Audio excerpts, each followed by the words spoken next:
Hello दोस्तों, bamboo art में आप सबका स्वागत है। ये जो आप तस्वीर देख रहे हैं, ये है हमारे भीम। भीम एक ऐसे शक्तिशाली महापुरुष थे। पवन पुत्र थे, वो पवन के लड़के थे। इन्होंने एक बार ठान लिया कि मुझे दूर पहाड़ियों के ऊपर चढ़ना है और वहां से कमल का फूल लेकर आना है। अर्थात उनका लाने का तात्पर्य ये नहीं है, उनको बोला गया था कि वो कमल का फूल अगर मेरे लिए आप लेकर आएंगे तो आप मेरे लिए सबसे प्रिय रहेंगे। द्रौपदी ने बोला था।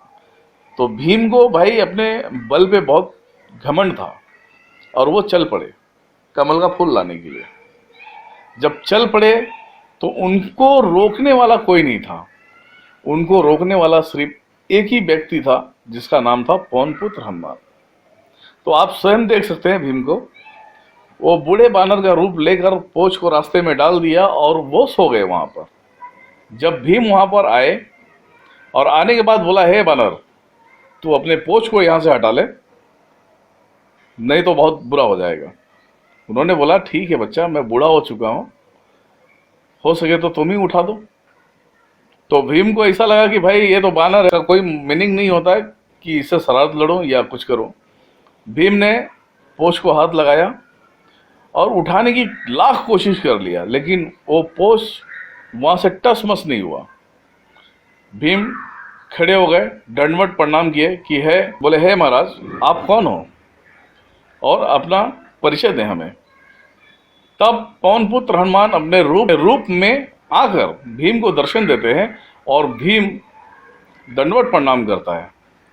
तब हनुमान जी बोलते हैं कि हे भीम, पवन पुत्र तुम भी हो, पवन पुत्र मैं भी हूं, और तुम्हें अपने बल पर इतना घमंड था कि आप उस पहाड़ी पे जाने योग्य हो गए। आप उस पहाड़ी का महत्व जानते हो। उस पहाड़ियों पे जाने के लिए खतरों से मोल लेना पड़ेगा और तुम्हें रोकने के लिए मुझे स्वयं आना पड़ा। तब भीम बोले कि हे बजरंगबली, मैं माफी चाहता हूं, पर मेरे दिल में एक शंका है। उस शंका का समाधान आप कैसे करेंगे, तो मेहरबानी करके आप बताइए मुझे। तब बजरंगबली ने बोला कि ठीक है, पूछो, क्या पूछनी है। बोले, हे पवन पुत्र हनुमान, आप भी पवन के पुत्र हैं, हम भी। वैसे हम दोनों भाई हैं, पर मैं आपसे ये जानना चाहता हूं कि रामायण के दरमियान जब सीता माता को रावण जब यहां से हरण करके लेके चला गया और आप 7 समुंदर पार किस रूप में गए थे। तब हनुमान जी बोले कि हे भीम, वो मेरा रूप अलग था, इसलिए मैं वहां पे गया और सारे संदेश को लाकर यहाँ पे सुनाया। तो बोले, हे पवन पुत्र हनुमान, हम आपकी वही रूप देखने जा रहे हैं, मतलब हम आपका वही रूप देखना चाहते हैं, तो कृपा करके हमें दिखाइए। तो हनुमान जी बोले कि हे भीम, उस रूप को देखने के योग्य नहीं है तुम, तो मुझे देखेगा तो मुझे झेल नहीं पाएगा, मतलब सहन नहीं कर पाएगा। भीम बोले कि हे पवन पुत्र, हम आपका वही रूप देखना चाहते हैं, वो रूप कौन सा था। तब हनुमान जी बोले कि ठीक है, जब आपने जिद कर ही लिया है तो उस रूप का नाम मैं बता देता हूँ, वो मेरा रुद्र अवतार था। तो उन्होंने उसी पहाड़ी पर जाके खड़ा हो गए जिस पहाड़ी पर उसे कमल का फूल लाने था। उस पहाड़ी पर जाकर खड़ा हो गए और बोले, अब देख तू मेरे इस रूप को।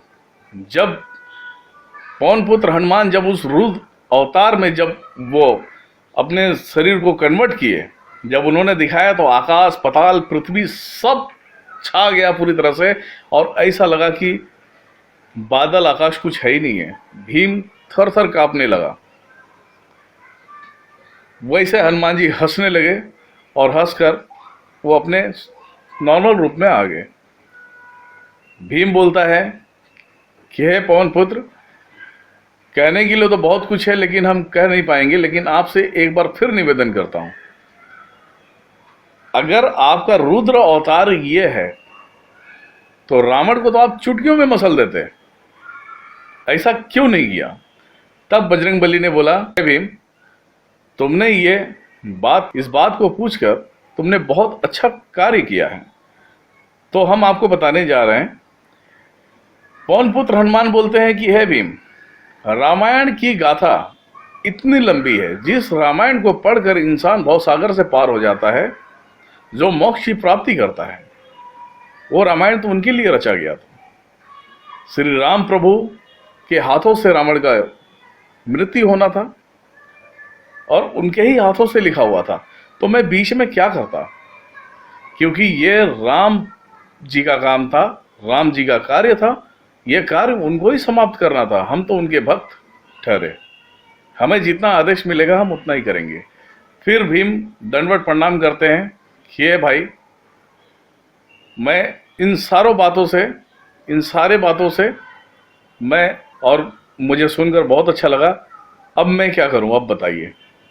तब हनुमान जी ने उस भीम को सही रास्ता दिया कि इस रास्ते से आप पहाड़ी पे जाओगे तो वो कमल का फूल मिल जाएगा, आपको कोई तकलीफ नहीं होगा। ये रास्ता दिखाने के लिए मैं आया था। तो दोस्तों, इस वीडियो से अगर आपको बहुत कुछ सीखने के लिए मिला है या देखने के लिए मिला है तो प्लीज़ इसे कंटिन्यू देखें। और रही बात रामायण महाभारत की बात, रामायण जो टीवी सीरियल आया था, इसके अंदर ये दिखाया नहीं गया था। ये शास्त्र की बात है और शास्त्र में ही अच्छे लगते हैं। जीना मरना ये सब ऊपर वाले के हाथ में है। हम खाली हाथ आए थे और खाली हाथ ही जाएंगे।